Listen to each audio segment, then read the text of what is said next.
দই পটল নিরামিষ দেখাবো রান্না করে।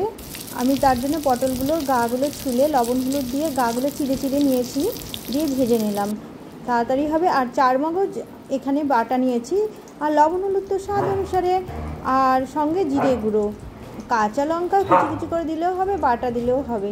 আমার পোষ্যগুলো ভীষণ দুষ্টু, রান্নার সময় খুব ডিস্টার্ব করে, যখন তখন খেলতে থাকে। আর মশলাগুলোকে ভেজে নিলাম কাঁচা লঙ্কা দিয়ে, লবণ হলুদ কাশ্মীরি লঙ্কা দিয়ে। ভাজার পরে আমি আর একটু, হ্যাঁ অবশ্যই টক দই লাগবে, টক দই কাজু বাদাম। আর আমার যেহেতু ঘরে পোষ্য আছে দুটো, খুব দুষ্টু। আর তোমরা যারা এখনও একে ক্রিয়েশন দেখোনি, একে ক্রিয়েশন ইউটিউব চ্যানেলে আমি কিছু করি, একে ক্রিয়েশন ইউটিউব চ্যানেল দেখতে পারো, খুব সুন্দর। দেখো দেখো ভাজা হয়ে গেছে, আমি পটলগুলোকে দিয়ে দিলাম। একে ক্রিয়েশন ইউটিউব চ্যানেলে কিছু মাহিরে আর সাজেন বলে খুব সুন্দর মিউজিক ভিডিও আর শর্ট ফিল্মও হয়, তোমরা দেখতে পারো, খুব সুন্দর ওখানে।